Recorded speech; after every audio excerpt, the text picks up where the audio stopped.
O abutre do Egito, Nelphron pernopterus, também chamado de abutre branco ou galinha do faraó, é um pequeno abutre do Velho Mundo no gênero monotípico Nelphron. Ele está amplamente distribuído desde a Península Ibérica, norte da África, Ásia Ocidental e Índia. O abutre do Egito geralmente é avistado solitário ou em pares, planando em correntes térmicas junto com outros animais necrófagos e aves de rapina, ou pousado no chão ou no topo de um edifício. No solo, eles caminham com um andar oscilante. Eles se alimentam de uma variedade de alimentos, incluindo fezes de mamíferos, incluindo humanos, insetos e excrementos, carniça, matéria vegetal e às vezes pequenos animais. Quando se junta a outras espécies de abutres em um animal morto, tende a ficar na periferia e espera até que as espécies maiores saiam. Pares também podem procurar comida em meio a outros abutres, principalmente abutres grifos. Jovens recentemente alçados costumam voar para outros ninhos, competindo por comida com outros abutres jovens, roubando ou até mesmo pedindo comida dos adultos que trazem alimento. Os coelhos selvagens formam uma parte significativa da dieta dos abutres espanhóis. Na Península Ibérica, os bichões são uma fonte importante de alimento, com os abutres mais propensos a ocupar territórios próximos aos locais de despejo. Estudos sugerem que se alimentam de fezes de ungulados para obter pigmentos carotenoides responsáveis pela cor amarela e laranja brilhante da pele facial. A capacidade de assimilar pigmentos carotenoides pode servir como um sinal confiável de aptidão.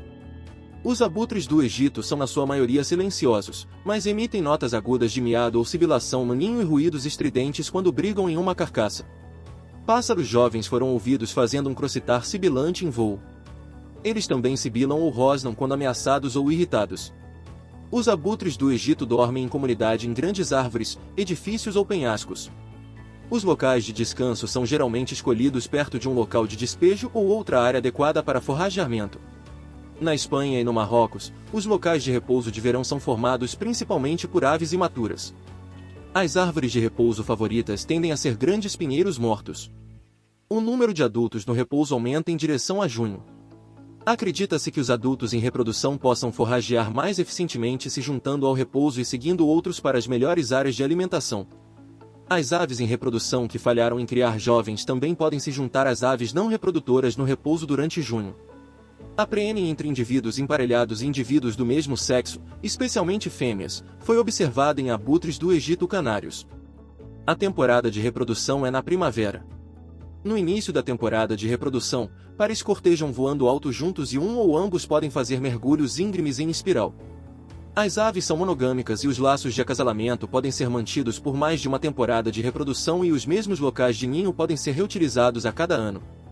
O ninho é uma plataforma desordenada de galhos forrados com panos e colocado em uma saliência de penhasco, construção ou no garfo de uma árvore grande. Plataformas de ninhos antigas de águias também podem ser ocupadas. Ninhos colocados no chão são raros, mas foram registrados nas subespécies NP ginginianus e NP majorensis.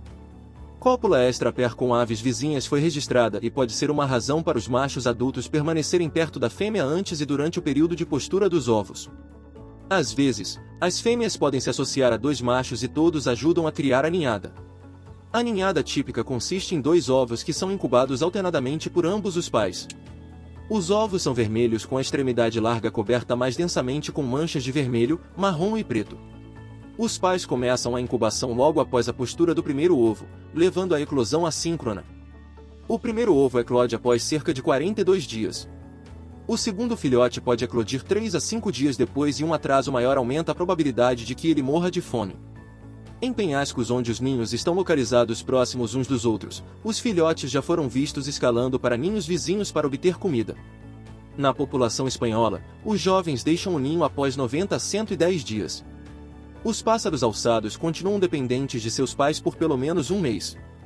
Uma vez que começam a forragear por conta própria, eles se afastam do território dos pais. Jovens pássaros foram encontrados a quase 500 quilômetros de distância do local do ninho.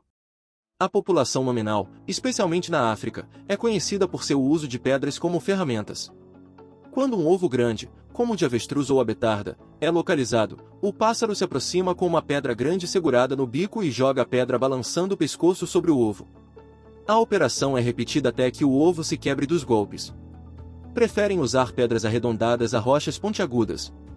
Esse comportamento, embora acreditasse ter sido relatado pela primeira vez por Jane Goodall em 1966, na verdade já era conhecido pelos africanos e foi relatado pela primeira vez por J. G. Wood em 1877. No entanto, isso só foi relatado na África e não foi registrado em NP Ginginianus. Testes com aves criadas à mão e selvagens sugerem que o comportamento é inato, não aprendido observando outras aves, e é provocado uma vez que associam ovos com comida e têm acesso a pedras. Sua capacidade de lidar com ovos de avestruz é utilizada por corvos de pescoço marrom que formam grupos que esperam os ovos serem quebrados antes de atacarem coletivamente os abutres e praticarem o cleptoparasitismo.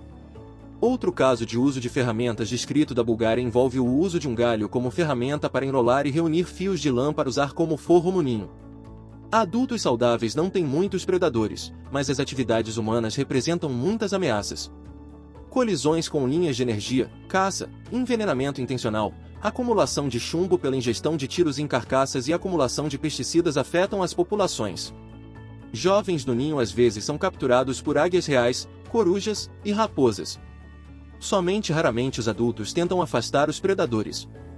Jovens que caem de saliências de penhascos podem ser predados por predadores mamíferos como chacais, raposas e lobos.